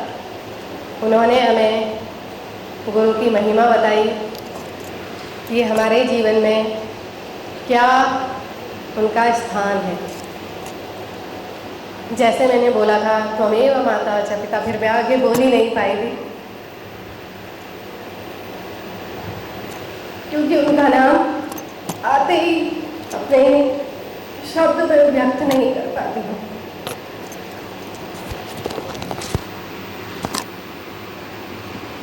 मुझे भी इस आश्रम में आए हुए 10 वर्ष हो चुके हैं और मैंने भी यहाँ जो कुछ सीखा इस आश्रम में नहीं आकर के सीखा। इससे पहले मैं तो यही कहूँगी मुझे कुछ नहीं आता था, और अभी भी ये नहीं कहूँगी कि मुझे सब कुछ आता है। मैं सीख रही हूँ और मुझे गुरुदेव ने कभी कोई भी कार्य दिया है तो मैंने यही कहा है कि मैं प्रयास करूँगी और करती भी हूँ। तो आप तो इतनी छोटी उम्र में आए हैं और आपको यहाँ सब कुछ मिला है। हमारे माता पिता गुरु देवता सब वो ही हैं, गुरुदेव ही हैं। हमारी हर छोटी से छोटी प्रत्येक वस्तु का, प्रत्येक चीज का वो इतना ध्यान रखते हैं कि हम सिर्फ मन में ही कल्पना करते हैं और वह पूरी हो जाती है। तो आपको भी जब सब कुछ यहाँ पर मिला है और इतनी छोटी उम्र में आप आए हैं, उसका लाभ लेना चाहिए। कुछ नहीं करना है, अपनी दैनिक दिनचर्या का पालन करिए। जहाँ जहाँ आपको जिस समय उपस्थित होना है उपस्थित हो जाइए, तो अपने जीवन में निश्चित ही, ये मैं कहती हूँ, आपका भविष्य उज्जवल ही होगा। और हम सभी आपके लिए किसी भी समय आप हमारे पास आओ, कुछ भी कोई भी समस्या है, चाहे वो शिक्षा से संबंधित है, किसी से भी, तो आश्रम आप सब की समस्त कुछ भी आपकी हर प्रत्येक वस्तु का आपका ध्यान देता है, आपकी उस आवश्यकता की पूर्ति करता है। हमारा लक्ष्य सिर्फ अपने कार्य के प्रति अपने जो उत्तरदायित्व हैं उनको निभाना है और नियम पर चलना है, ईमानदार बनना है। अपने जीवन का यह लक्ष्य हमें निश्चित करके रखना है, तभी हम अपने जीवन में अपने लक्ष्य को प्राप्त कर सकते हैं। अब गुरु अनंत तक जानिए, गुरु की ओर न छोर, गुरु प्रकाश का पुंज है, निशाबाद का भोर। तो ऐसे परम पूज्य श्री गुरुदेव जी को मैं निवेदन करती हूँ कि वह आए हमें आशीर्वाद प्रदान करें।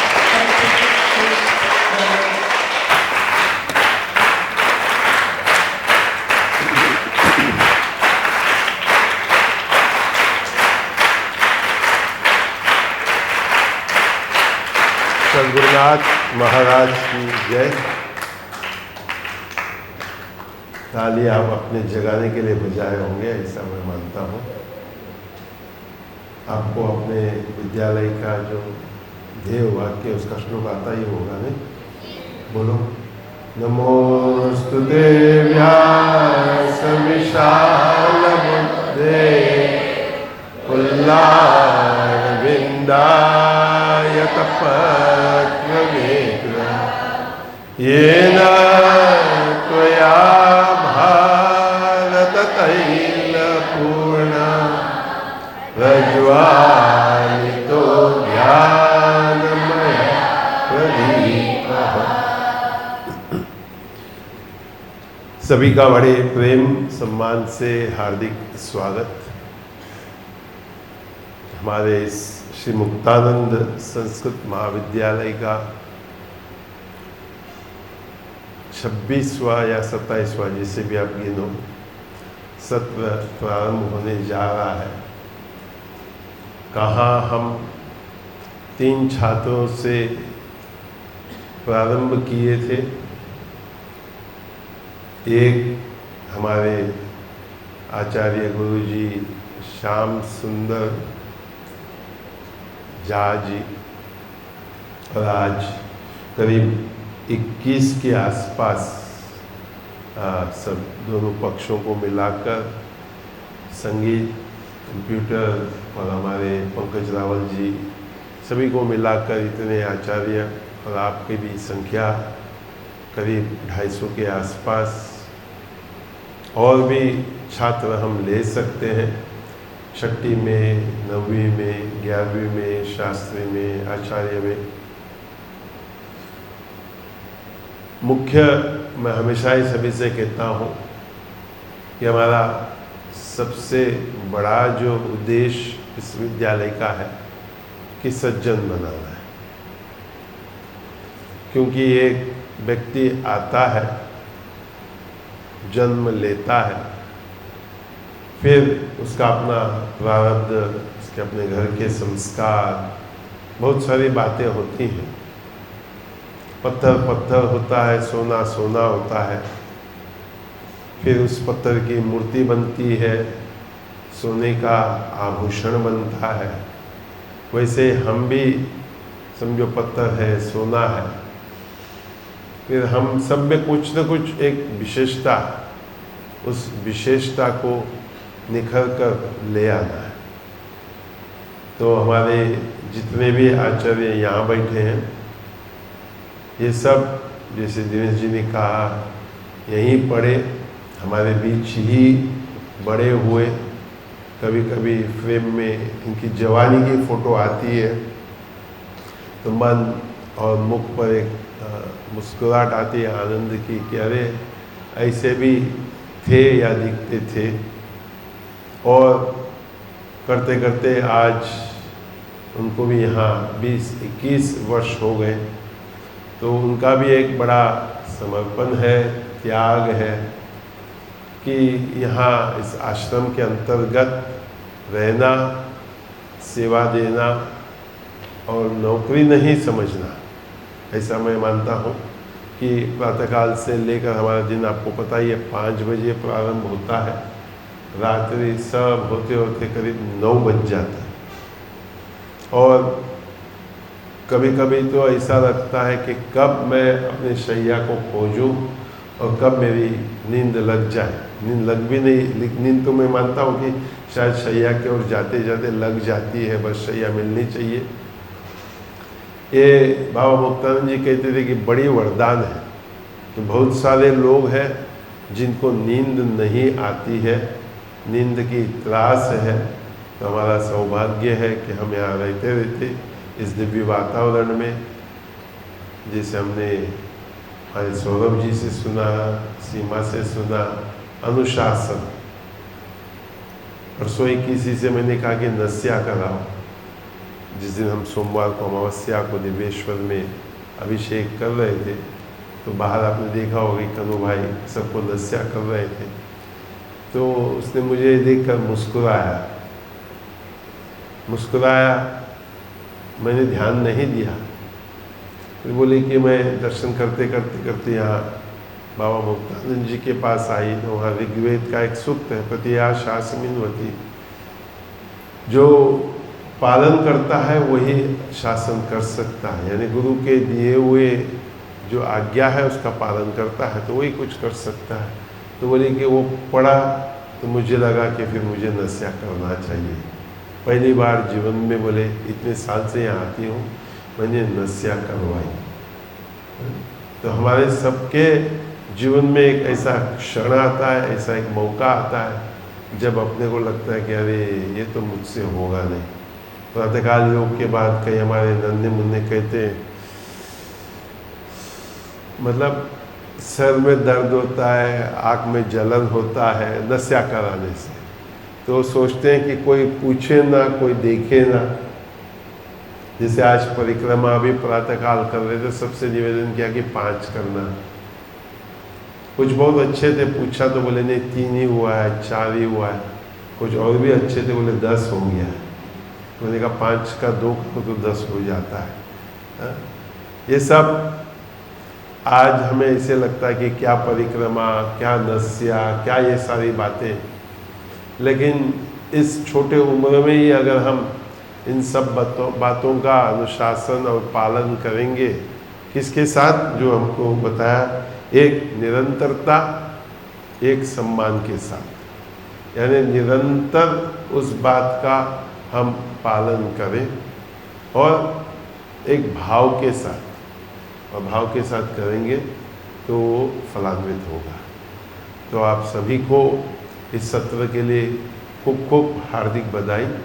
और हमारे जितने भी आचार्य यहाँ बैठे हैं, आप सबका भी हम हार्दिक स्वागत करते हैं और आपका जो पुरुषार्थ है उसका भी हम हृदय से अभिनंदन करते हैं कि सभी लगे रहते हैं। और छात्रों से भी कहूँगा कि बहुत सारी छोटी छोटी बातें हैं, उसकी ओर आप ध्यान देना। आपको ओरिएंटेशन में बताया जाता है और आप उसको सुनते रहना, पालन करते रहना और कोशिश करना कि हम इस आश्रम के अंतर्गत इस विद्यालय से जुड़े हैं तो हम कुछ अलग बने। भारतवर्ष में कितने लोग हैं आपको पता है? 100 लोग हैं, 200 लोग हैं, कितने? 140, 150? नहीं तो कितनी संख्या हो गई? आपने को तो पता भी नहीं कि कितनी संख्या होगी, 100 करोड़, 150 करोड़। लेकिन उसमें से हम यहाँ 500 550 हैं,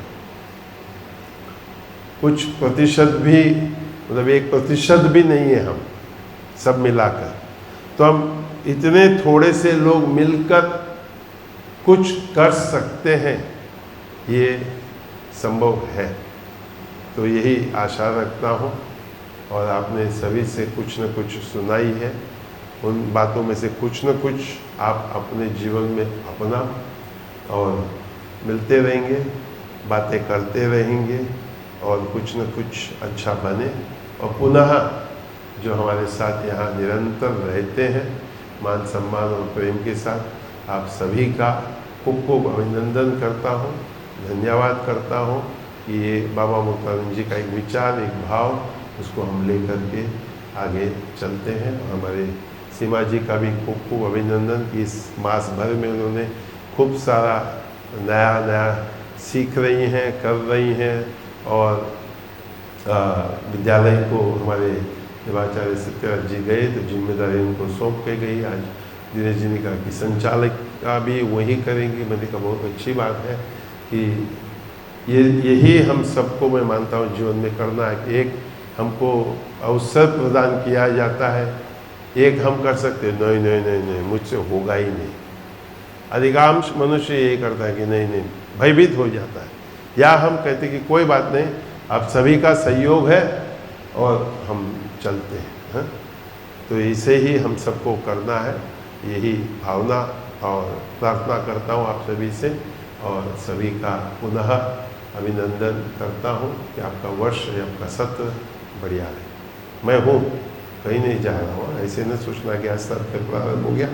जैसे आते हैं ना वक्ता, मंच पे आए, वक्ता हो गया, माला पहना दिया, शॉल पहना दिया, उन्होंने भी आपको नमो नमः किया, आपने भी नमो नमः किया। नहीं, मैं आपको मिलने ही वाला हूँ, यहीं हूँ 8 अगस्त। तो कुछ भी होगा तो मिलते रहेंगे, और सभी से निवेदन पुनः ये करूँगा कि हम प्रेम भाव से, आदर भाव से, मान भाव से एक दूसरे के साथ हैं। सभी का पुनः बड़े प्रेम सम्मान से हार्दिक स्वागत। इतना ही कहते हुए अपने वाणी को विराम देता हूँ।